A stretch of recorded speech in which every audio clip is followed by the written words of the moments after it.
영국의 어느 마을에 나이가 지긋하신 할머님이 지팡이를 들고 힘겨운 걸음을 이어가는 모습이 보입니다.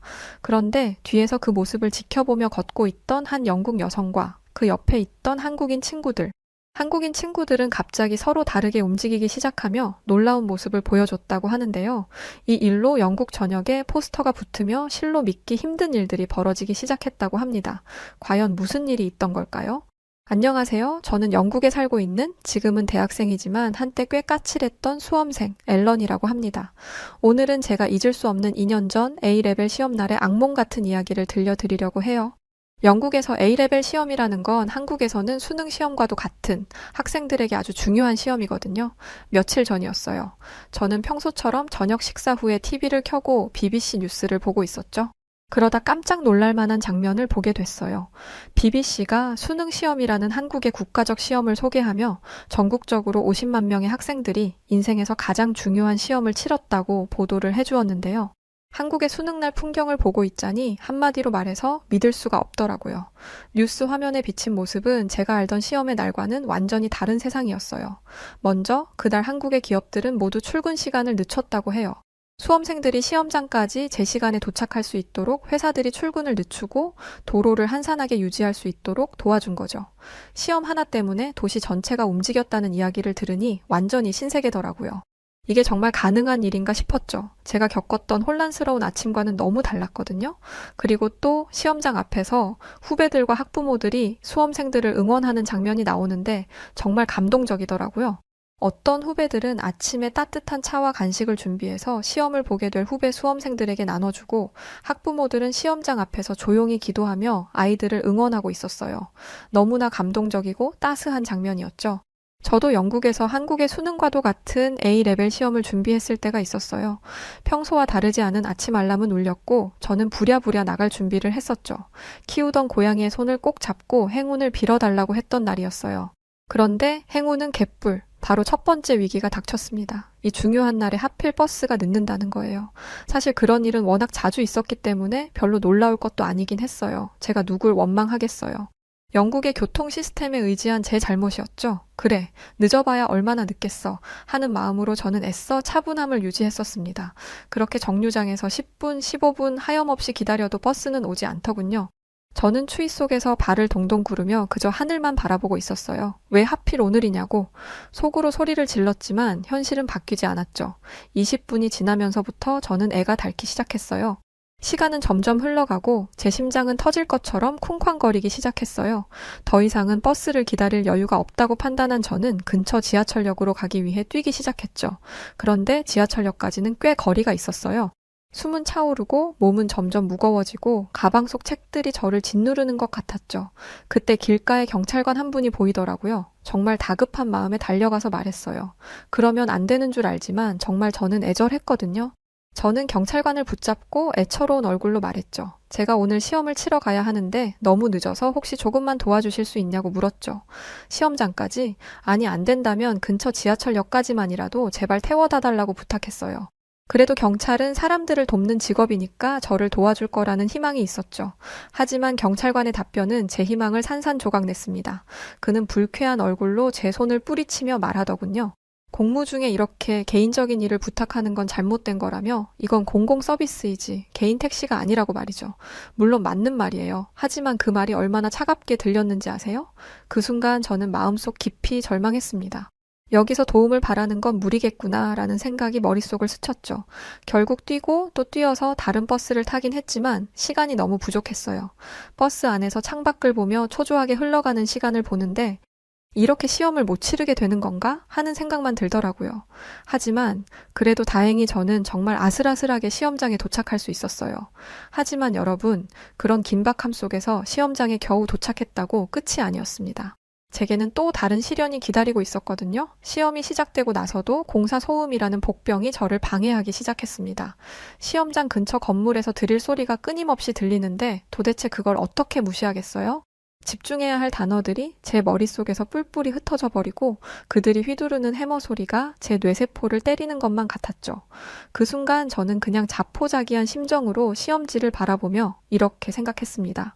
내일 다시 하고 싶다. 그런데 내일이 없잖아요. 이 시험은 단 한 번뿐인 기회였으니까요.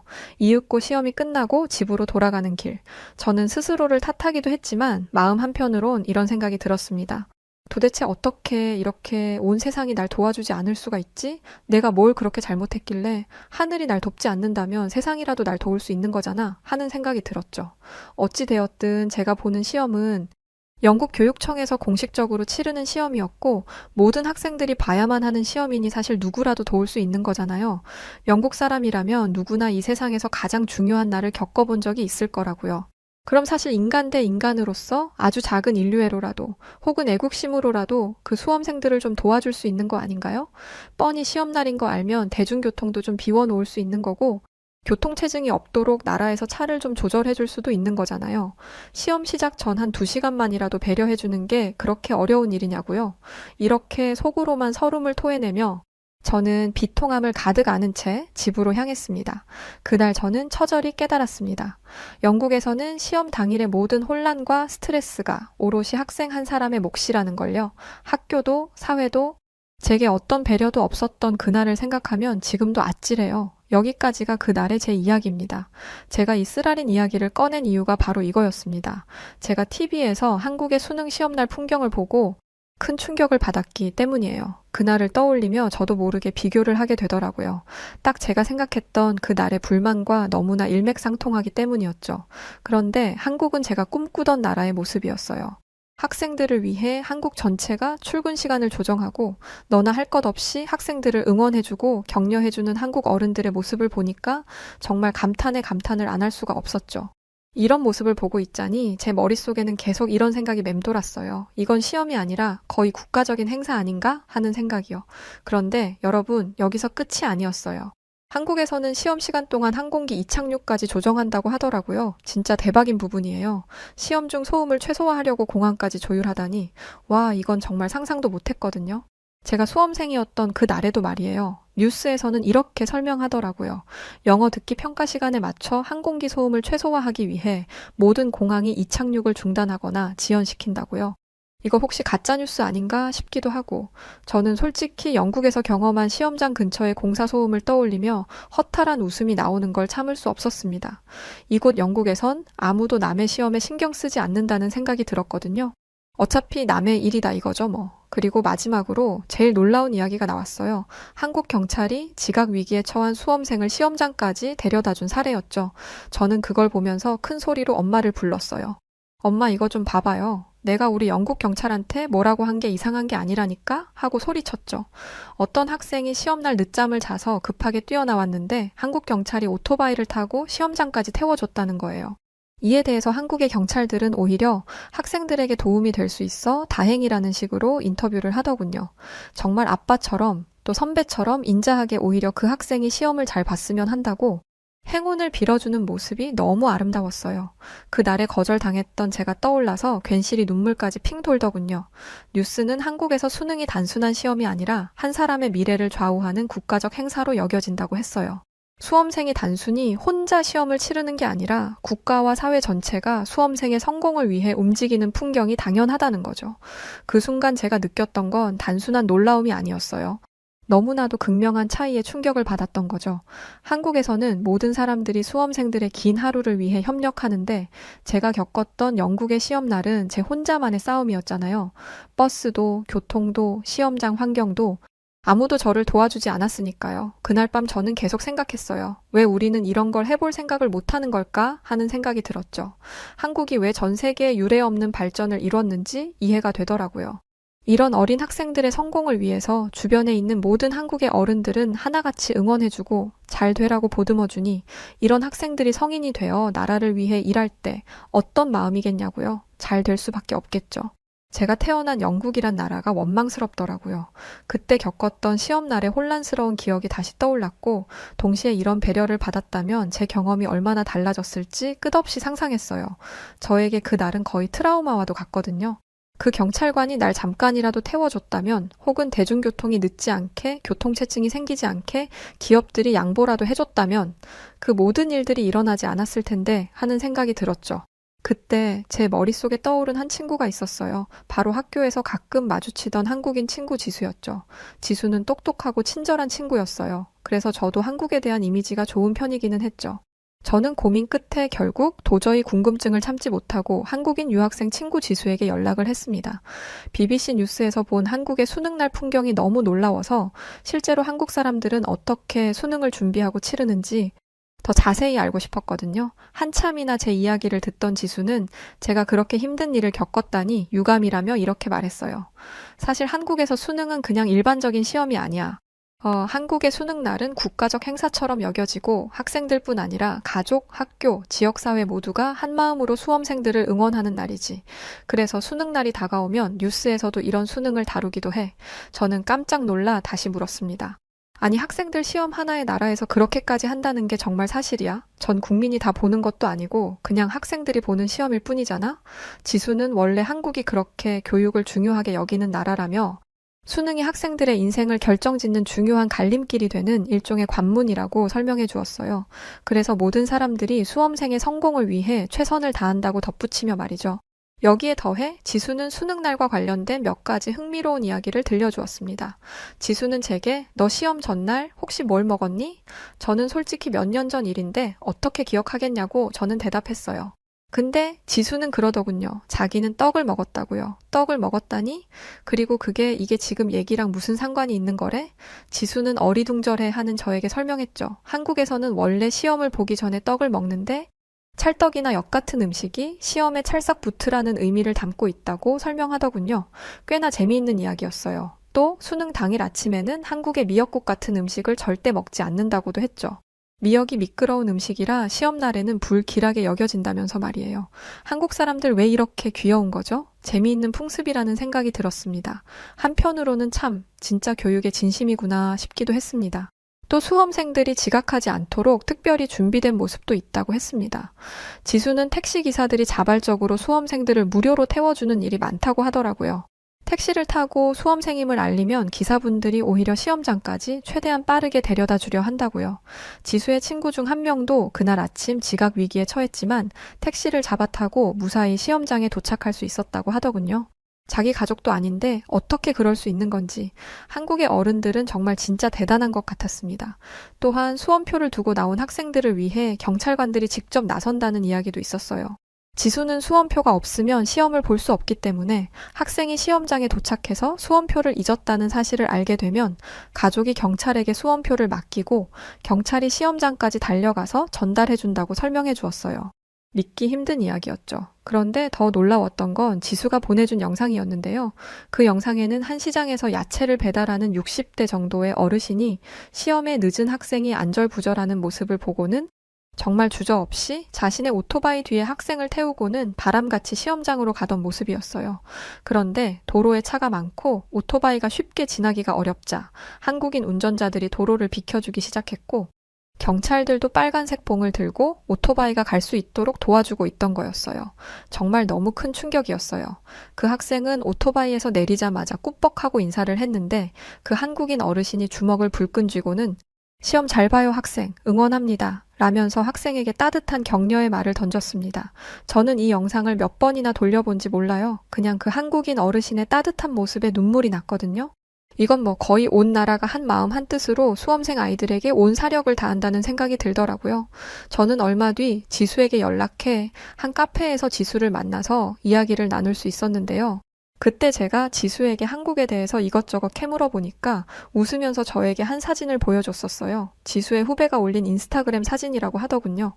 시험 당일이면 시험장 밖에서 학부모들이 조용히 기도하는 모습이라고 했어요.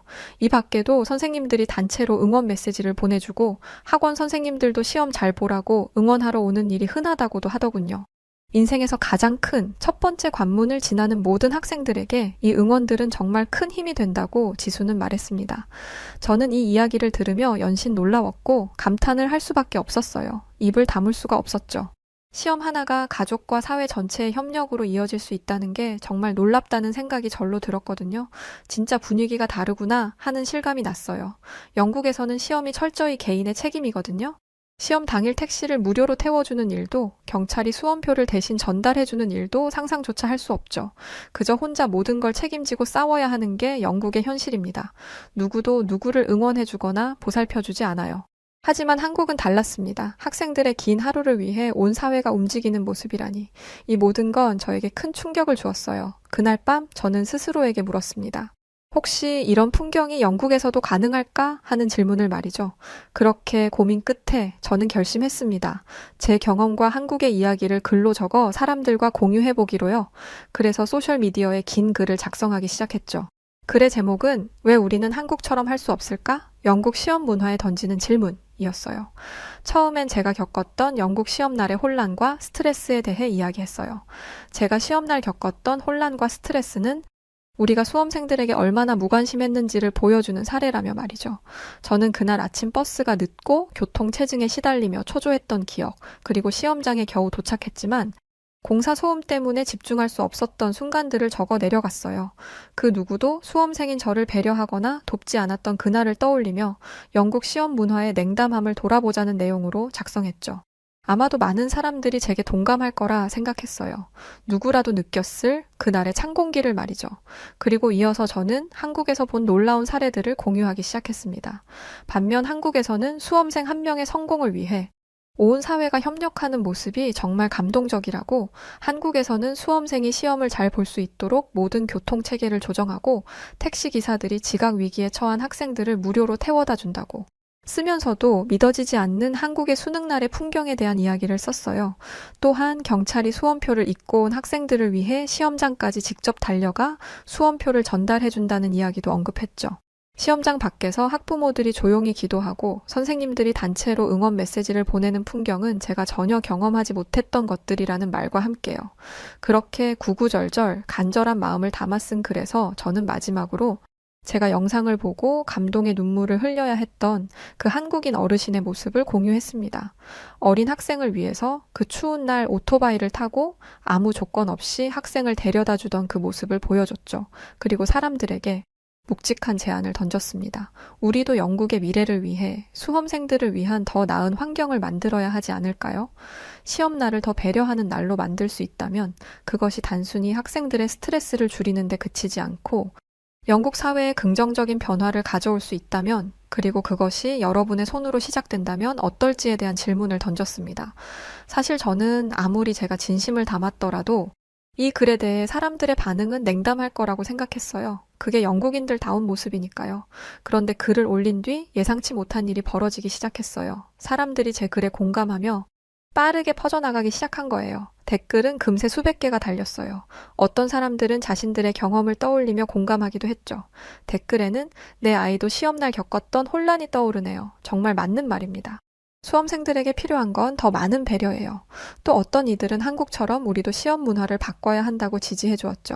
BBC에서 한국의 수능날 풍경에 대한 뉴스를 봤습니다. 영국에서도 이런 사회적 협력이 가능하다면 얼마나 좋을까요?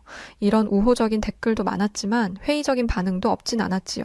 시험은 개인의 문제인데 왜 사회가 나서야 하냐는 원론적인 얘기는 기본이었고, 한국처럼 하려면 비용이 많이 들 거라는 우려를 내는 사람들의 목소리도 있었습니다. 한국이 참 쓸데없는 것에 신경을 많이 쓰는 나라군. 내 아이도 아닌데 굳이 나설 이유가 있나? 이런 의견도 정말 많았어요. 하지만 그런 비판에도 불구하고 더 많은 사람들이 공감과 지지의 목소리를 내주고 있었습니다. 사람들의 호응을 보며 저는 더 큰 가능성을 느꼈어요. 그래서 또다시 글을 올리며 구체적인 캠페인을 제안했죠. 이름은 코리아 수능 캠페인이었어요. 캠페인의 목표는 단순했습니다. 영국에서도 시험 문화에 대한 배려를 확대하고 수험생들이 최선을 다할 수 있는 환경을 조성하자는 것이었죠. 시험날 교통 배려, 시험장 근처 소음 방지, 그리고 지역사회가 학생들에게 간단한 응원 메시지나 간식을 제공하는 작은 변화들로 시작하자는 제안이었습니다. 마지막으로 저는 글을 이렇게 마무리했어요. 이 캠페인이 그저 학생들의 시험날을 잠시나마 바꾸는 것에 그치지 않고 더 나은 영국을 만드는 시작이 되기를 바란다고 말이에요. 정말 어려운 일이었는데 영국에 있던 한국인 친구들, 수지를 비롯해 몇 명의 한국 친구들이 적극적으로 도와주었죠. 그 이후의 반응은 정말 놀라웠습니다. 해시태그 운동이 일어나면서 코리아 수능과 코리아를 따르라가 SNS에서 트렌드가 되었고, 많은 사람들이 자신들의 시험날 경험을 공유하며 문제의식을 환기하기 시작했어요. 몇몇 학교와 지역 단체에서는 시험날 배려를 위한 움직임을 시작했고, 학부모 단체는 지역 정치인들에게 정책적 지원을 요청하기도 했죠. 일부 작은 잡지사들은 제 캠페인을 조명하며 한국 수능날 풍경을 소개하고 영국이 배워야 할 점으로 강조하기도 했습니다. 놀랍고도 감동적인 변화였죠. 이 모든 움직임을 보며 저는 희망을 느꼈습니다. 한국이라는 나라로부터 배운 하나의 문화가 이렇게 사회에 울림을 주고 있다는 사실이 놀라울 따름이었죠. 우리가 한국처럼 될 수 있을까? 라는 질문에서 시작된 이 여정이 영국의 시험 문화를 바꾸는 첫걸음이 되기를 간절히 바라며 저는 사람들의 글에 좋아요를 눌렀습니다. 이후 소셜미디어에서 시작된 제 글이 큰 반향을 일으키면서 저는 단순히 온라인에서만 목소리를 내는 것으로는 부족하다는 생각이 들었습니다. 변화를 진짜로 만들어내려면 내가 직접 움직여야 한다. 그렇게 결심한 저는 제 주변에서 할 수 있는 작은 실험을 시작하기로 했죠. 먼저 저는 한국의 수능날 풍경을 알리기 위해 포스터를 제작했습니다. BBC 뉴스에서 봤던 장면들과 친구 지수에게 들은 이야기들을 토대로 한국 수능날의 모습을 포스터에 담았죠. 한국의 수능날, 국가가 학생들과 함께 움직인다 라는 문구를 넣고 택시 기사들이 무료로 수험생을 태워다주는 모습, 시험장 앞에서 학부모들이 기도하는 모습, 그리고 항공기 이착륙을 통제하며 조용한 환경을 만드는 장면 등을 시각적으로 표현했어요. 영국인에겐 굉장히 인상적인 순간들이거든요. 포스터 아래에는 이렇게 적었습니다. 한국처럼 우리도 수험생들에게 더 나은 환경을 만들어야 하지 않을까요? 한국의 배려 문화를 본받아 봅시다. 라고요. 이 포스터를 저는 지역의 카페와 상점, 학교, 커뮤니티 센터 등에 붙이기 시작했습니다. 가게 주인들에게 설명하며 이 포스터를 보고 사람들이 수험생들을 위해 무엇을 할 수 있을지 한 번쯤 생각해 보길 바란다고 요청하기도 했죠. 몇몇 가게에서는 기꺼이 포스터를 눈에 띄는 자리에 걸어주었고, 영국은 많은 국가들이 신사의 국가라고 부르곤 하지만 철저하게 개인주의 사상이 많이 퍼져 있는 나라예요. 시험을 보는 몇 학생들 때문에 영국 전체가 자신들의 스케줄과 일정을 조율한다? 진짜 상상도 할 수 없거든요.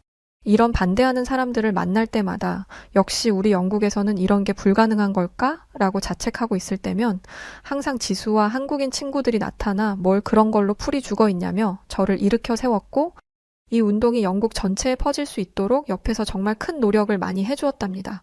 한국인들은 참 뭐랄까, 끈기가 엄청 좋고 쓰린 일이나 불쾌한 일들도 그냥 빨리 툴툴 털고 일어서서는 다시금 나아가는 것 같더라고요. 그럼에도 불구하고 사실 초반과는 달리 저희의 이런 노력을 달갑지 않게 보는 시선들이 많았고, 저희가 붙인 포스터가 찢어져 바닥에 나뒹구는 모습들도 볼 수 있었습니다.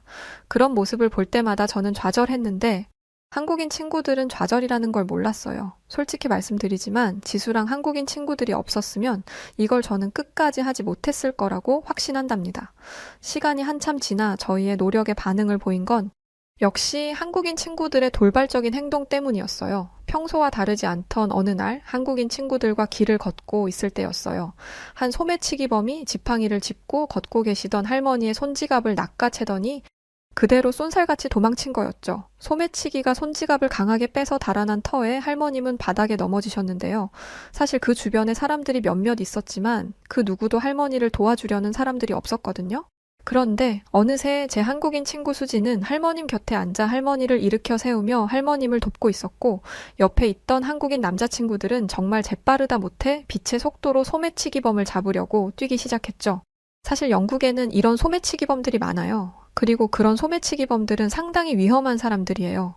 몸에 어떠한 흉기를 들고 있을지도 모르고 괜히 도왔다가 다칠 수 있기 때문에 자신의 일이 아니면 그냥 지나치거든요. 그런데 이 한국인 친구들은 무서움도 없는 것 같더라고요. 그 위험한 소매치기범들을 한국인 친구들은 끝까지 쫓아가 할머님의 손지갑을 되찾았고, 수지는 쓰러진 할머님이 다쳤을까 걱정하며 보듬었습니다. 저는 아무것도 못했어요. 그냥 멀뚱히 서서는 그 모습이 너무 대단해 보여서 휴대폰 카메라를 켜고 그 모습을 그냥 촬영했죠. 아무 생각 없이요. 그리고 제 이 SNS에 이 영상을 올렸어요. 그런데 단 하룻밤 사이에 휴대폰에 불이라도 난 줄 알았습니다. 온통 대단하다며 어느 나라 친구들이냐면서 용기 있는 모습이 정말 훌륭하다고 난리법석이 났던 겁니다. 아마 이 여파였을 거예요. 내 아이도 올해 시험을 준비 중이라며 이런 캠페인이 정말 도움이 될 거라고 응원을 전해오기도 했어요. 물론 그럼에도 불구하고 영국인들의 특성상 냉소적인 반응도 있긴 했죠. 왜 시험날에만 이런 배려를 해야 하냐, 평소에는 다들 신경 쓰지도 않지 않냐는 반응도 있었지만 저는 개의치 않았습니다. 오히려 이게 더더욱 이런 캠페인을 벌여야 하는 이유가 되어준다는 생각뿐이었어요. 이후 제가 살고 있는 작은 마을에는 점점 변화의 징후가 보이기 시작했습니다. 한 지역 카페는 큰 시험이 아니더라도 주변 학교의 시험 전날 하루 종일 조용한 공부 공간을 제공하기로 했고, 몇몇 상점은 수험생 할인이라는 작은 혜택을 시작하기도 했어요. 일부 택시 기사님들은 시험날 아침 수험생들을 무료로 태워다 주겠다고 약속했고, 시험날 주민들이 경적을 울리지 않도록 캠페인에 참여하는 움직임도 보여주었죠. 이 작은 움직임들이 모든 수험생들에게 다 닿을 수는 없겠지만 저는 믿어요. 작은 변화가 결국 큰 물결을 만든다는 사실을요. 그리고 이 캠페인을 통해 사람들이 시험날을 넘어 서로를 배려하는 문화에 대해 한 번 더 생각하게 되기를 간절히 바라는 마음을 갖고 있습니다. 한국처럼 우리도 학생들의 미래를 위해 더 나은 환경을 만들어가야 한다는 믿음으로 저는 앞으로도 이 캠페인을 계속 이어갈 거예요. 한국의 수능날 풍경은 단순히 하나의 문화가 아니라 공동체가 한 사람의 미래를 위해 얼마나 함께 움직일 수 있는지를 보여주는 하나의 상징이라는 것을 말이에요. 한국인들이 만들어가는 이 특별한 문화는 단순히 학생들만을 위한 것이 아닌 것 같아요. 공동체의 강한 유대감과 배려심, 그리고 서로의 성공을 돕는 따뜻한 마음을 보여주는 것이죠. 저는 여러분의 이 놀라운 모습을 제 나라에 전하며 영국에서도 이런 배려와 협력을 배우고자 노력하고 있습니다. 여러분이 보여주신 풍경은 단순히 하나의 제스처가 아니라 서로를 응원하고 함께 성장하는 사회의 진정한 모습이라고 생각해요. 사실 제가 이렇게 깨닫고 또 행동할 수 있었던 건 모두 한국인 여러분들 덕분입니다. 한국의 수능날 풍경에서 영감을 얻고 저 스스로도 변화를 만들기 위한 작은 첫걸음을 내디딜 수 있었던 것 같아요. 그리고 이 이야기가 영국에서 많은 사람들에게 울림을 주고 있다는 사실을 전하고 싶은 마음으로 오늘 이렇게 글을 적어봤습니다. 한국이 왜 전 세계에서 유례없는 성장과 발전을 이뤘는지 이제 저는 안답니다. 그리고 항상 제 옆에서 저를 도와주는 한국인 친구 수지와 또 다른 한국인 친구들까지 너무 고맙고 꼭 이 친구들과 한국으로 여행을 떠날 겁니다. 안녕하세요. 여우튜브 송은지입니다. 여우튜브와 협업 중인 KS 오토플랜 소개를 잠시 하려고 해요. KS 오토플랜은 취약계층을 돕는 선한 기업입니다. 사회에 도움을 주는 기업과의 협업은 언제든 환영하죠. 구독자분들에게 저렴한 가격으로 차량을 렌트하실 수 있는 혜택을 드리기로 했답니다.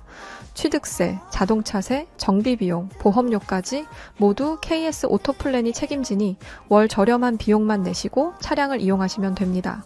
차량 구매, 장기 렌트, 단기 렌트 모두 다 가능하니까 언제든 차량이 필요할 땐 선한 기업 KS 오토플랜을 이용해보세요. 많은 분들이 이용해 주신다면 취약 계층에 있는 어려운 분들에게도 좋고 이용하시는 분들도 좋고 모두가 다 같이 좋은 일이라고 생각된답니다. 고정 댓글에 이용 방법과 구독자분들의 다양한 혜택 확인하시도록 남겨두겠습니다. 감사합니다. 차가 빼곡하게 서 있는 복잡한 서울의 도심, 그리고 도로 위의 한 차량 안에서 영국 귀족이라 불리던 여성과 그녀의 비서였던 한 여성이 무언가를 보고는 운전기사를 향해 손짓하기 시작합니다.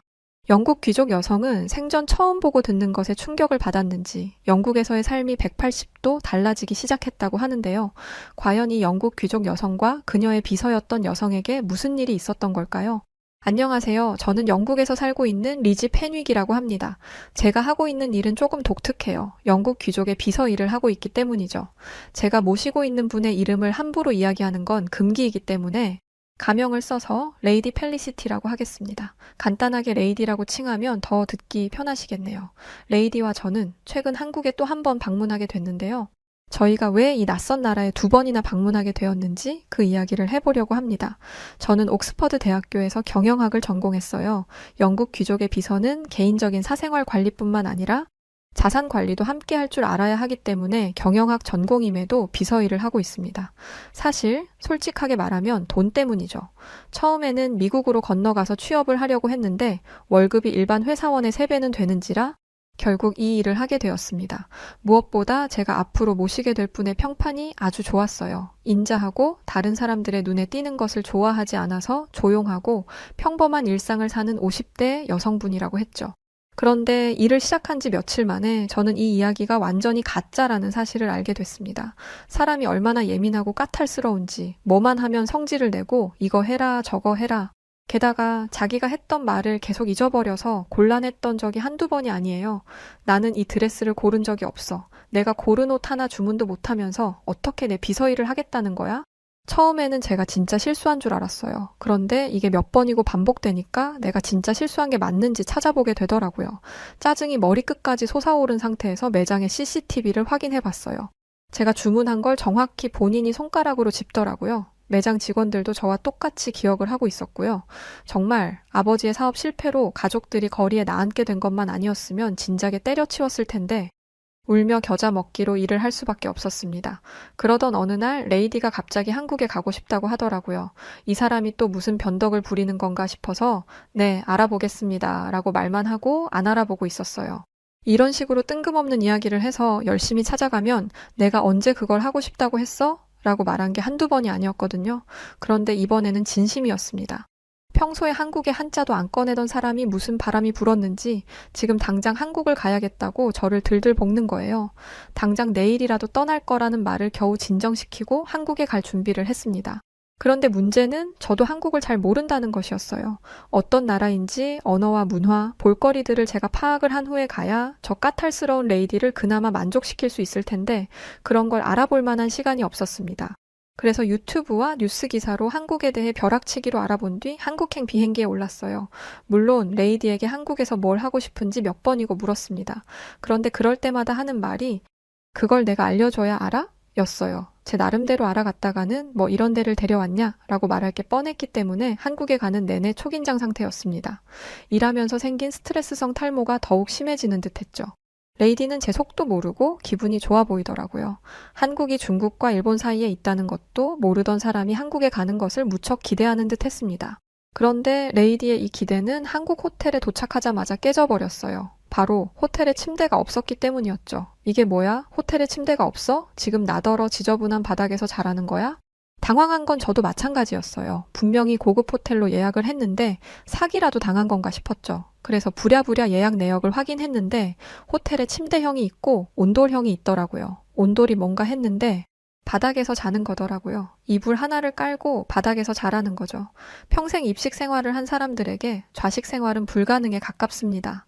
일단 바닥에 앉는 것 자체가 힘들어요. 몸이 그렇게 굳어졌거든요. 저도 힘든데 50대 중반이 될 때까지 이렇게 살아온 레이디는 어떻겠어요. 게다가 레이디는 바닥에 앉는 행위 자체를 굉장히 자존심 상하는 것으로 생각하고 있었습니다.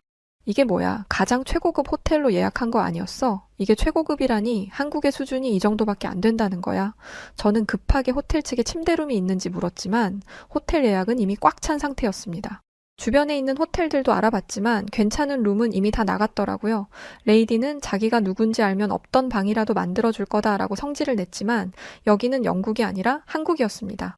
아무리 영국에서 온 귀족이라 하더라도 영국 국왕도 아니고 로열 패밀리도 아닌데 한국 호텔이 편의를 봐줄 이유는 없었죠. 그래서 결국 레이디는 그 방에서 잠을 자야 했어요. 바닥에서 잔다 뿐이지 단차가 있는 평상 위에 잠자리가 있었고 나머지 시설은 더할 나위 없이 좋았기 때문이었죠. 저는 그동안 비서로 지내면서 익힌 기술을 이용해 레이디를 어르고 달랬고 레이디는 결국 불평불만을 하던 온돌방에서 잠을 잤습니다. 그런데 다음날 아침 정말 어이없는 상황이 벌어졌어요. 레이디가 당초에 잠에서 깨지를 못하는 거예요. 사람이 녹아내린 듯이 기절한 듯 잠에 빠졌는데 저는 진짜 기절한 게 아닌가 싶었습니다. 레이디의 배가 올라왔다 내려가면서 숨을 쉬는 게 보이지 않았더라면 자다가 저 세상으로 간 줄 알았을 거예요. 레이디를 깨우려고 평상 쪽으로 갔는데 아니 바닥이 뜨끈하더라고요. 저도 똑같이 평상이 있는 방에서 잤는데 제가 뭘 작동하지 않은 건지 따뜻하지 않았습니다. 레이디는 겨우 눈을 뜨더니 아주 개운해하며 이렇게 말했어요. 세상에 이렇게 푹 잔 건 처음이야. 마치 몸이 녹아내리는 듯한 느낌이었어. 알고 보니 호텔 예약할 때 쓰여있던 온돌은 바닥을 따뜻하게 만드는 한국의 전통적인 난방 방법이더라고요. 저희가 한국에 처음 방문했을 당시 한국은 가을에서 겨울을 넘어가던 시점이었기 때문에 온돌을 사용해 볼 수 있었던 것이었죠. 레이디는 일어나서 몸을 이리저리 움직이더니 또 한 번 감탄했습니다. 최근에 이렇게 몸이 가벼웠던 적이 있었나? 관절 마디마디가 훨씬 나아진 기분이야. 그 어떤 테라피를 받아도 이렇게 호전된 적은 없었어. 레이디는 그 나이대보다 심한 관절염으로 고생 중이었습니다. 관절염은 어쩔 수 없는 노화의 증거이니 그냥 참고 살라는 의사의 말에 관절염 통증이 심해지면 진통제를 먹으며 살고 있었죠. 의학적으로 도움을 받을 수 있는 게 없다 보니 여러 민간 테라피를 받으면서 어떻게든 관절염을 좀 나아지게 해보려고 했지만 그조차도 일시적일 뿐이었습니다. 그런데 잠을 자고 일어났을 뿐인데 테라피의 몇십 배의 효과가 난 거예요. 심지어 아침에 특히 통증이 심해서 일어나자마자 진통제를 먹는 게 일상이었는데 그날은 진통제를 찾지 않았습니다. 바닥에서 어떻게 자냐고 불평불만한 건 금세 잊고 한국에 있는 동안은 무조건 이 온돌에서 잘 거라고 하더라고요. 그런데 오후가 되자 레이디의 변덕스러움이 또다시 시작됐습니다. 뭐가 그리 짜증이 나는지 차를 타고 이동하는 내내 궁시렁거리면서 불만을 쏟아내더라고요. 서울은 원래 이렇게 복잡한 거야? 대체 사람은 또 왜 일이 많아? 한국의 대중교통이 매우 잘 되어 있다는 건 조사를 통해 알고 있었어요. 그런데 이 레이디를 어떻게 지하철에 태우겠어요? 그래서 차가 좀 막힐 각오를 하고 차를 탄 것이었는데 서울의 교통체증은 저도 당황할 정도였습니다. 서울이 수도라고 해도 한국은 작은 나라잖아. 개미만큼 작은 나라의 수도가 이렇게 복잡할 일이냐고. 한국인들은 죄다 서울에 사는 거야? 리지, 빨리 대답해. 저는 땀을 뻘뻘 흘리면서 이 난관을 어떻게 헤쳐나가야 할지 고민하고 있었는데 그 순간 저희 옆으로 버스 한 대가 휙 하고 지나갔습니다. 도로를 보니 차선 하나가 비워져 있더라고요. 이 모습을 본 레이디는 난리가 났습니다. 뭐야, 빈 도로가 있잖아? 도로 하나가 통째로 비워져 있는데 바보같이 뭘 하고 있었던 거야? 당장 차선을 바꿔. 저는 원망스러운 눈빛으로 한국인 운전기사를 바라봤습니다. 어서 차선을 바꿔달라고 했죠. 그런데 기사는 차선을 바꿀 수 없다고 했어요. 저건 버스 전용 차로라서 버스가 아닌 차량은 운행할 수 없습니다. 버스 전용 차로라니 생전 처음 듣는 단어였어요. 출퇴근 시간이 워낙 혼잡하다 보니 대중교통으로 출퇴근하는 분들을 위해서 차도 하나를 비워놓는 거예요. 이렇게 하면 대중교통으로 출퇴근을 하면서 생기는 피로감을 덜 수 있으니까요. 솔직히 저는 매우 획기적인 방법이라고 생각했어요. 영국 런던도 차가 막힐 때는 굉장히 막히거든요. 도로를 분리해 놓기는 했는데 그건 자전거와 자동차 전용 도로를 나눠 놓은 정도입니다. 저같이 대중교통을 타고 다니는 사람들은 차가 평소보다 많이 막히거나 앞에서 사고라도 나면 직장에 지각하는 게 흔한 일이에요. 그렇다고 지각을 이해해 주느냐? 절대 아니죠. 저도 한번 이랬다가 한바탕 난리를 쳤었습니다. 이렇다 보니 버스 전용 차로라는 게 신기할 수밖에 없었어요. 대중교통을 자주 이용하는 사람들이라면 전부 저와 같은 반응이었을 거예요. 하지만 레이디는 아니었죠.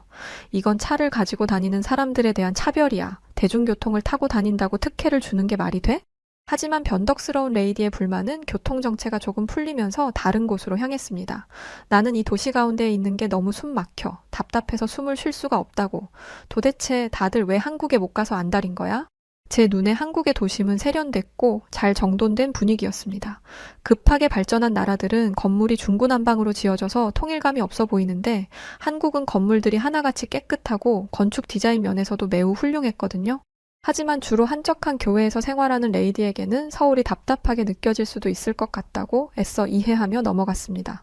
그리고 제가 집중한 건 다들 왜 한국에 못 가서 안달이야? 라는 대목이었어요. 저는 레이디가 저에게마저 숨기려고 했던 한국에 온 이유를 알아차릴 수 있었습니다. 레이디는 전통 있는 귀족 집안 출신답게 사교계에서의 자신의 입지를 굉장히 중요하게 생각했습니다. 귀족과 사교계가 영화나 드라마에서만 존재한다고 생각하시는 분들도 계신데 왕이 있고 귀족이 있는 나라에는 아직도 사교계라는 게 존재합니다. 그리고 레이디는 사교계의 유행을 선도하려고 했고 지금까지 그래왔어요. 하지만 어느 순간부터 이 유행에서 조금씩 밀리는 것 같더라고요. 레이디는 남들 앞에서는 하지 못하는 히스테리틱한 행동을 제 앞에서는 가감없이 보였는데 사교계에서 힘을 못 쓰는 모습은 제게도 숨기려고 했습니다. 그래서 남들 다 가봤다는 한국을 본인만 못 가봤다는 말도 못했나 봐요.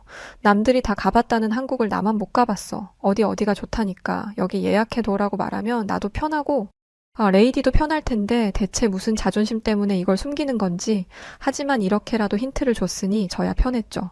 저는 모든 일정을 취소하고 다른 영국 여성들이 어디를 다녀갔는지에 대해 알아보기 시작했습니다.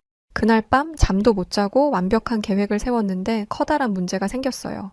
레이디가 새벽 중에 엄청난 복통을 호소하기 시작한 거였죠. 저는 호텔 직원의 도움을 받아 레이디를 병원으로 옮겼고 병원의 빠른 처치로 금방 안정을 찾을 수 있었습니다. 수액을 맞고 있는 동안 레이디를 기다리고 있는데 의사 한 분이 다가오시더라고요. 그러더니 그분은 평소 레이디가 불편함을 호소하지는 않았는지에 대해 물어봤습니다. 저는 영문도 모른 채 복통, 빈혈, 설사가 잦았다라고 말했어요. 그리고 최근 이 증상이 악화됐고 체중 감소와 피로감을 호소하는 날이 많아졌다고 했죠. 하지만 이건 영국의 주치의에게 얘기하던 것이기 때문에 별 생각 안 하고 말한 것이었습니다. 한국 의사가 이런 걸 묻는 것도 차트의 증상을 적기 위함이라고 생각했죠. 그런데 의사의 표정이 달라지더라고요. 장 외에 통증은 없으신가요? 아, 네, 관절염이 있기는 해요. 저와 대화를 한 뒤 의사는 잠시 자리를 비웠어요. 그런데 잠시 후 동료 의사를 데려와서는 충격적인 이야기를 하기 시작했습니다. 한국에 얼마나 계실 예정이십니까? 2주 정도 머물 예정인데 왜 그러시나요? 두 의사는 자기들끼리 심각하게 대화를 하더니 제게 이렇게 말했어요. 귀국을 미루셔야겠습니다. 아무래도 정밀 검사가 필요할 듯해요. 저는 제 귀를 의심했습니다. 귀국을 미루라니? 이렇게 갑자기? 별다른 설명도 없이 귀국을 미루라뇨? 확실한 건 아닙니다만 환자분의 현재 증상과 지금까지의 상태를 종합적으로 살펴보면 다른 질병이 있을 가능성이 커 보입니다. 죄송하지만 저는 이 의사들이 돌팔이라고 생각했어요. 레이디는 영국의 귀족입니다. 지위가 높은 만큼 돈도 많죠. 그런 사람이 병원 한 번 안 가봤겠어요? 영국 최고의 의사라는 사람들에게 가서 진료를 받고 약을 받는 분이 레이디입니다. 그런데 이 한국 의사들은 개인 병원도 아니고 대형 병원 응급실에서 당직을 서고 있던 사람들이었어요. 영국에서는 개인 병원을 좀 더 신뢰하고 특히 레이디는 주치의까지 둔 사람이었기에 저는 한국 응급실에서 만난 의사를 믿을 수 없었습니다. 그래서 저는 조금 검한 한 투로 말했습니다. 저희는 한국에서 할 일이 많습니다. 쓸데없는 일에 시간을 낭비하고 싶지 않아요. 그런데 의사들은 끈질겼어요. 영국에서는 치료를 거부하면 의사가 그러려니 합니다. 암에 걸려도 환자가 치료를 거절하면 돈이 없나 보다 하면서 돌려보내죠. 그런데 한국 의사들은 끝까지 검사를 해야 한다고 말하고 있었으니 이 의사들이 과잉 진료를 해서 돈을 뜯어낼 거라는 확신이 들었습니다. 한국 의사들은 환자를 돈벌이 수단으로 밖에 안 보나요? 이런 식으로 과잉 진료를 해서 돈을 뜯어내는 게 당신들이 돈 버는 방식인 거예요? 이렇게 말하면 의사들이 부끄러워하며 떨어질 줄 알았습니다. 그런데 그들은 호락호락한 상대가 아니었어요. 제 의사 인생, 아니 제 모든 인생을 걸고 장담합니다. 저는 돈 때문에 검사를 받으라고 하는 게 아니에요. 정말 환자분의 상태가 안 좋기 때문에 검사를 권유하는 겁니다. 이 말을 하는 의사들의 표정에 간절함이 묻어 있더라고요. 돈에 눈이 먼 사람의 눈빛과는 전혀 달랐기에 저는 의사들의 제안을 레이디에게 전했습니다. 그리고 레이디가 이미 영국에서 끝낸 검사를 뭐 하러 다시 받아? 이건 다 시간 낭비라고 라고 대답할 줄 알았죠. 그런데 레이디는 생각보다 진지하게 한국 의사들의 이야기를 들었어요. 그러고는 검사를 받기로 했죠. 저는 검사를 해봤자 청진기를 대고 피나 좀 뽑을 줄 알았는데 영국과는 다르게 한국의 병원에서 검사는 매우 체계적으로 이루어졌습니다. 혈액 검사와 대변 검사, 내시경 검사, CT, MRI까지 평범한 영국인이라면 한 번도 보지 못할 장비까지 동원해가며 검사를 했죠. 그리고 그 결과 레이디의 진짜 병명이 밝혀졌습니다. 레이디는 크론병 환자였어요. 이름조차 생소한 이 크론병은 소화기관, 주로 소장과 대장에 만성적인 염증을 일으키는 자가면역 질환이라고 합니다. 증상이 간헐적으로 나타나고 악화와 호전을 반복하며 주요 증상이 다른 소화기 질환과 유사하기 때문에 오진의 가능성이 큰 질병이었죠. 레이디는 큰 충격에 빠졌어요. 처음에는 자신이 크론병 환자라는 것을 부정했지만 검사 결과를 토대로 하나하나 설명해주니 나중에는 자신의 병명을 받아들였습니다. 그러면서 자신을 치료할 수 있겠냐 묻더라고요. 지금까지 본 적 없는 풀이 죽은 모습에 괜히 마음이 찡할 정도였죠. 역시 미운 정이 무섭기는 한가 봐요. 저는 의사의 입에서 긍정적인 대답이 나오기를 바랬습니다. 하지만 한편으로는 고치기 어려울 것이라는 생각도 했어요. 앞서 말했듯 영국 의사들조차 못한 일이잖아요. 병명을 찾아낸 건 운일지도 모른다고 생각했죠. 그런데 의사는 아주 단호하게 대답했습니다. 네, 고칠 수 있습니다. 얼마나 단호하고 자신감이 넘치는지 뒷말을 듣지 않았음에도 불구하고 없던 신뢰감이 생기더라고요. 한국 병원 의사분은 이렇게 이야기해 주었어요. 크론병은 심한 경우 수술을 받아야 하지만 아주 다행스럽게도 환자분은 식이요법이나 평소 규칙적인 운동을 하고 계셨습니다. 이런 생활습관 덕분에 증상이 더욱 악화되지 않아서 항염증제와 면역조절제를 우선적으로 사용해 볼 수 있을 것 같아요. 이제야 영국 의사들이 쓸모 있어지더라고요. 몸 상태가 안 좋은 레이디에게 처방해 준 게 식이요법, 규칙적인 운동이었으니까요. 하지만 이것만으로는 부족하다고 했기에 레이디는 병원에서 하라는 대로 묵묵히 따랐습니다. 한국 생활이 무려 12주까지 길어질 수도 있는 상황이었음에도 불구하고 말이죠. 저는 고집 세고 남의 말 듣기 싫어하는 레이디가 이렇게 순종적인 모습을 보이는 걸 보면서 이 사람이 그동안 얼마나 힘들었으면 이럴까라는 측은함마저 갖게 되었습니다. 그리고 그동안 짜증을 심하게 내고 예민하게 굴었던 이유가 건강 때문이라는 걸 알게 되자 그간의 행동이 이해되면서 이런 생각을 하게 되었어요. 이 사람의 건강이 좋아지면 나도 좀 쉽게 일하겠구나. 아픈 사람을 두고 할 생각은 아니긴 한데 하루하루 때려치우고 싶은 생각만 했던 제게도 희망이 보였기에 레이디의 쾌유를 저마저도 바라게 되었습니다. 한국의 의사들이 처방해준 약을 먹자마자 레이디의 건강 상태는 금방 호전되었어요. 복통으로 인해 진통제를 찾는 일도 없어졌고 피로감이 사라지니 평소와 같은 일정을 소화했음에도 불구하고 짜증을 내지 않더라고요. 전혀 기대하지 않았던 한국이 이 정도의 의료 기술을 가지고 있는 나라였다니 저는 이제야 병원에 있는 수많은 외국인 환자들을 보게 되었습니다. 알고 보니 요즘 한국으로 오는 의료 관광이 대세더라고요. 금액도 다른 나라보다 저렴한데 실력은 10배, 아니 100배 이상일 정도이니 한국에 오지 않을 이유가 없는 거죠. 게다가 의사의 실력도 뛰어난데 한국의 병원에서는 온갖 첨단 장비를 사용하고 있었습니다. 어느 정도였냐면 다리를 살짝 삐끗해서 간 정형외과에서 무려 엑스레이를 찍었어요. 엑스레이요. 그것도 특별한 예약 없이 병원에 간 그날에 접수를 한 지 10분도 되지 않아서 엑스레이를 찍었습니다. 한국 분들은 그게 뭐 대단한 일이냐 하시겠지만 저는 이걸 아무렇지 않아 하는 것조차도 놀랍습니다. 영국에서 이런 검사를 하려면 최소 한 달 이상은 기다려야 해요. 다리가 부러진 것 같아도 쉽지 않죠. 만약 다리가 부러진 것 같다면 부목을 대주고 검사 일정을 잡아주는 곳이 영국입니다. 다리를 다친 뒤 바로 엑스레이를 찍는 경우는 다리뼈가 부러져서 뼈가 어긋난 게 한눈에 보이거나 과장 조금 섞어서 큰 교통사고를 당한 정도일 거예요. 그런데 검사를 하기 위해 오래 기다려야 한다는 것과 검사 과정이 복잡하다는 것보다 더 큰 문제는 비용이었어요. 물론 공공의료로 이 서비스를 제공하고 있습니다. 이 서비스를 이용하면 금액을 지불하지 않아도 되죠. 하지만 급한 상황이라면 어느 정도 기다려야 해요. 그래서 많은 사람들이 민간 의료 서비스에 의존을 하는 상황입니다. 그런데 보험이 없는 사람이라면 민간 의료 서비스 비용이 아주 많이 부담되는 게 사실이에요. 한국 돈으로 무려 44만 원이나 되는 금액을 지불해야 하거든요.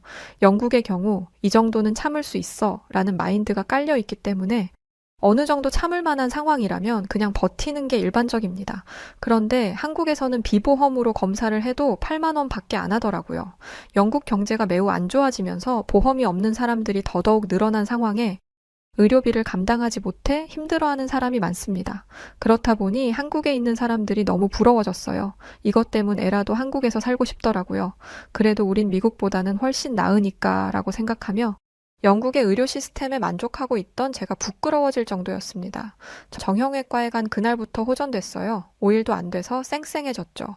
하지만 레이디의 관절통은 해결되지 않았습니다. 크론병의 장외 증상으로는 관절통이 있는데 이것도 크론병의 증상이라고 생각했기에 이 관절통도 당연히 좋아질 거라고 생각했어요. 하지만 이건 개선되지 않았죠. 한국인 의사에게 물어보니 이건 크론병이 아니라 50대 후반으로 넘어가며 생긴 노화로 인한 관절염이라고 말했습니다. 레이디의 병명을 척척 알아내고 병을 고쳐주었던 의사가 이렇게 이야기를 하니 정말 방법이 없겠더라고요. 진통제를 처방해드리기는 할 텐데 혹시 한의학에 대해 들어보셨나요? 의학이면 의학이지 한의학이라니. 한국의 전통의학이라는 이야기를 들었음에도 불구하고 의심이 생겼습니다. 물론 마음 한쪽에서는 이렇게 훌륭한 의사들이 추천하는 데잖아. 당연히 도움이 되겠지. 뭘 고민해? 라는 생각이 피어올랐지만 침술과 뜸이라는 것을 찾아보니 도저히 갈 엄두가 안 나더라고요. 난생 처음 그런 모습을 봤던 영국인의 입장에서 뾰족한 침들을 몸에 넣는다고 병이 나아질 수 있다는 것 자체가 제가 가지고 있던 통념상 이해되지 않는 부분이라서 더욱 그랬죠. 아니 생각을 한번 해보세요. 사람 몸에 수십 개의 바늘을 꽂아 넣는다는 건데 심지어 그것도 마취도 안 한 상태에서 말이죠. 게다가 일반적으로 사용하는 검사 기계들은 누가 봐도 안심이 될 것 같은 느낌을 받게 하잖아요. 그런데 한의학은 사람 손목에 손을 얹고 몸 상태를 확인한다고 하더라고요. 이게 무슨 의학이죠? 이거야말로 절대적 신앙과 관련된 미신이라고 생각했습니다. 그런데 레이디는 저와 생각이 달랐어요. 이 고통에서 벗어날 수만 있다면 뭐라도 하겠다고 하더라고요. 제가 어떻게 레이디를 이길 수 있겠어요. 저는 의사가 추천해준 대로 한의원에 찾아갔습니다. 한의원에 발을 들이자마자 코를 찌르는 이상한 냄새가 났어요. 저는 그 순간 잘못 왔다 싶었죠. 그런데 한의원에서 진료와 치료를 마치고 난 뒤에는 이상하던 그 냄새가 향긋하게 느껴지기까지 했습니다. 왜냐면 바로 레이디의 관절통이 호전되었거든요. 저는 레이디의 검사를 옆에서 지켜봤는데요. 제가 찾아본 것과 달리 한의사는 초음파를 사용했습니다. 알고 보니 한의학과 양학을 접합하는 연구가 한국에서 이루어지고 있더라고요. 의사는 레이디가 퇴행성 관절염을 앓고 있다고 진단을 했습니다. 그런데 이건 이미 알고 있는 사실이잖아요. 초음파를 사용한다는 것에 놀라긴 했지만 과연 관절염을 나아지게 할 수 있을지는 의문이었어요. 레이디가 치료실로 들어간 뒤 그 옆에서 지켜보는데 무릎에 뜸을 뜨더라고요. 뭔가를 올려놓고 불을 붙이는데 정말 경악을 금치 못했습니다. 사람 몸에 불을 붙이는 건 처음 봤거든요. 아니 그냥 지금 한국에서 겪고 있는 모든 것들이 다 처음이었죠. 그런데 이상하게 한국 병원에서부터 그 악명 높은 레이디가 얌전했습니다. 그리고 저는 괜히 보는 것만으로도 고통스러운데 레이디는 너무나 차분하기까지 했죠. 오히려 따뜻하니 기분이 좋고 마음이 편해진다고 하더라고요. 저는 뜸을 뜰 때 나오는 무언가가 사람을 마취하는 게 아닌가 하는 의심까지 하게 됐습니다. 더 경악한 건 침이었어요. 유럽에도 침술은 있지만 가까이에서 본 건 처음입니다. 그리고 그 침술로 건강이 나아졌다는 사람은 본 적이 없기 때문에 이 침술에 신뢰가 가기보다는 고통스러운 괴롭힘 정도로만 보였어요. 그런데 레이디는 그냥 따끔한 정도이지 과장할 필요 없다며 오히려 저를 안심시켰습니다. 사실 저는 크론병 약을 먹자마자 온화해진 레이디에게 적응을 못하는 중이었어요. 솔직히 침이 주는 두려움 때문에 인자함은 뒤로 미루고 아무리 그래도 나를 이런 데에 데려오냐 할 줄 알았죠. 그런데 이런 반응이라니 레이디가 정말 한의원에서 안정감을 느끼고 있다는 게 믿어졌습니다. 침을 놓고 얼마 지나지 않아 침을 제거했는데 거기서 그치지 않고 전기 충격기 같은 것을 사용했어요. 저는 이걸 보고 또 한 번 경악했는데 레이디는 여전히 편안해 보였습니다. 모든 치료가 끝났고 레이디는 온돌에서 자다가 일어났을 때처럼 노곤노곤한 상태로 치료실에서 나왔어요. 그런데 한 발자국 걷자마자 눈을 크게 뜨더라고요. 그러더니 그 자리에서 발을 구르기도 했습니다. 레이디, 왜 그러세요? 혹시 어디가 불편한가 싶어서 물어보니 레이디는 놀란 표정을 지으며 이렇게 말했습니다. 세상에, 무릎이 아프지 않아. 심지어 무릎이 부드럽게 움직이는 느낌이야. 이런 기분은 십몇 년 만에 처음이라고. 의사는 퇴행성 관절염의 완치는 어렵다고 말했습니다. 하지만 주기적으로 치료를 받으면 악화되는 것을 막을 수 있고 진통제 없이도 일상생활이 가능하도록 통증을 완화시킬 수 있다고 했죠. 레이디는 좌절했습니다. 왜냐하면 레이디는 주기적으로 치료를 받을 수 없는 사람이잖아요. 한국인이 아니라 영국인이니까요. 그러나 열심히 수소문한 결과 해외 진출을 한 한의사들이 있다는 것을 알게 되었어요. 한국의 한의사는 레이디의 증상과 치료 경과를 자세히 적어주었고 레이디는 한시름 놓을 수 있었습니다. 레이디는 다른 여성들이 입이 닳도록 말한 K-뷰티와 드라마, 맛있는 음식 등을 경험하러 온 것이었는데 어찌 보면 그것보다 더 귀중한 것을 얻게 되었어요. 바로 건강이었죠. 건강을 회복한 레이디는 복잡했던 서울을 부지런하고 역동적인 도시라고 표현했고 차가운 빌딩 숲을 자연과 현대적 건물의 조화라고 말하기 시작했습니다. 이제야 서울 안에 있는 공원과 조경을 보기 시작한 거죠. 레이디는 어떤 모임에 가든 한국의 의료기술에 대해 입이 닳도록 소개하고 있습니다. 게다가 인자한 본래의 성격을 되찾았죠. 당연히 제 근무 환경도 180도 달라졌습니다. 이젠 레이디의 옆에 있는 게 예전처럼 힘들거나 짜증나지 않아요. 그래서 제 평생 직장이 되었어요. 한국으로의 방문은 제 인생을 변화시켰다 해도 과언이 아닙니다. 왜 유럽에 있는 많은 사람들이 그 땅덩어리도 작은 한국을 구태여 바득바득 가겠다고 난리였는지 저는 레이디와 한국을 경험하고 완벽하게 이해할 수 있었어요. 그런데 알고 보니 한국에게 좋은 경험을 하고 칭찬했던 건 레이디와 저만 그랬던 게 아니었다는 걸 한 기사를 보고 알게 되었어요. 실제로 얼마 전 해외 외신은 한국인들의 행보는 상상 초월이라며 극강의 극찬을 쏟아냈습니다. 런던 첼시 왕립병원의 한국전 참전용사를 전담하는 필립 셰년 소령은 첼시 왕립 보훈병원에는 여러 전쟁과 전투에 참전한 참전용사들이 있다. 하지만 꾸준히 기회가 될 때마다 찾아와 감사를 전하는 건 한국이 유일하다라며 그 고마움을 전한 적도 있는데요. 실제 한국은 도움을 받은 여러 국가의 은혜를 갚는 나라로 익히 알려져 있으며 이런 수식어를 얻기까지는 수많은 한국인들의 노력이 있었다 전해집니다. 그리고 그중 큰 화제가 되었던 일이 있습니다. 한국인의 요청으로 16개의 병력 지원 참전국 언론사에 보도된 기사 내용이 너무도 파격적이란 반응이었는데요. 지금의 발전된 한국이 있기까지 여러분들의 헌신이 있었습니다. 발전된 한국의 의료기술로 도움을 드리고 싶으며 한국으로 모셔오기 위한 숙박, 항공 등 모든 걸 지원해드리겠습니다. 부디 연락 부탁드립니다. 이 대대적인 의료 지원 프로젝트는 국가에서 나선 것이 아닌 한국 소기업에서 자체적인 프로젝트를 진행한 것으로 이들은 직접 발로 뛰어 각국의 매체에 연락하고 요청해 보도된 결과물이라 전해졌습니다. 실제 이 의료 지원의 혜택을 받게 된 에티오피아 참전 용사들은 평생을 생활고로 치료가 방치되어 시력을 잃어가던 중 이들을 만나 대규모 수술 지원을 받으며 제2의 삶을 시작할 수 있게 되었는데요. 이로 인해 해당 국가의 신문에까지 보도되며 주목받게 된 한국 기업은 그저 한국인으로서 해야 할 일을 했을 뿐이라는 간단명료한 한마디를 남겨 더욱 강렬한 인상을 남겼습니다. 한국 기업 인프레쉬, 이 기업은 작은 몸집을 가졌지만 참전용사 후원에는 여느 대기업 못지않은 큰 포부를 가지고 있습니다. 소수의 인원이지만 현재 국내 참전용사들을 위한 식비 지원, 전자제품, 주거 개선을 진행 중이고 에티오피아를 비롯해 필리핀, 태국, 콜롬비아에 아낌없는 지원을 보내고 있는데요. 한국인의 정체성을 보여주는 기업, 해외에선 이 기업을 이렇게 지칭하고 있습니다. 실제 인프레쉬는 모든 후원을 기업명이 아닌 한국인들의 이름으로 진행하고 있어 놀라움을 주고 있습니다. 문경식, 김수용, 이재국, 길명숙 등 매번 해당 기업에 동참한 수많은 한국인들의 이름이 참전 용사들에게 전달되고 있으며 명단을 받아본 참전 용사들은 우리의 생명의 은인 한국인들에게 감사합니다 라며 한국의 감동의 메시지를 전하고 있는데요. 현재 인프레쉬는 또 다른 기적을 전달하기 위한 준비 중에 있습니다.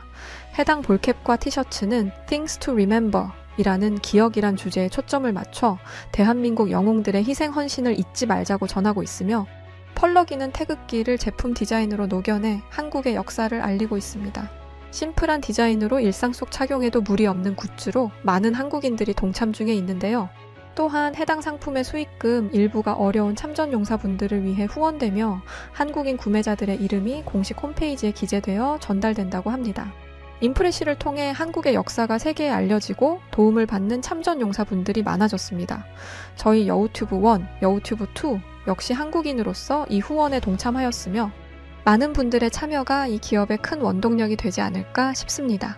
상품의 구매처는 고정 댓글에 남겨두겠습니다. 감사합니다. 요즘 우리 레이디는 어딜 가나 한국을 입에 올립니다. 너희들 한국은 가봤니? 한국도 안 가보고선 어떻게 귀족이라고 말할 수 있어? 놀랍다 해. 또한 레이디는 주기적으로 영국에서 한국인들이 운영하는 한의원을 가고 있어요. 한국은 저와 레이디의 생각과 삶의 패턴을 많이 바꿔주었습니다. 좋은 경험을 할 수 있도록 해준 한국과 한국인 분들에게 진심으로 고맙다는 말을 전하고 싶습니다. 감사합니다. 네, 오늘 사연 여기까지입니다. 아마 한국을 처음 방문했던 외국인들이라면 지금의 사연과 비슷한 경험들을 많이들 할 거라고 생각해요. 요즘 무거운 사연들만 많았는데 모처럼 가볍고 유쾌한 사연 반가웠네요. 자, 그럼 오늘 사연은 어떠셨나요? 사연이 즐거우셨다면 구독, 좋아요 부탁드리고 사연을 전해드렸던 저는 여우튜브 송은지였습니다. 더 재밌고 유쾌한 사연으로 찾아뵙겠습니다. 영상 끝까지 시청해주셔서 고맙습니다. 그리고 항상 감사드립니다. 구독자 여러분들 사랑합니다. 당신만의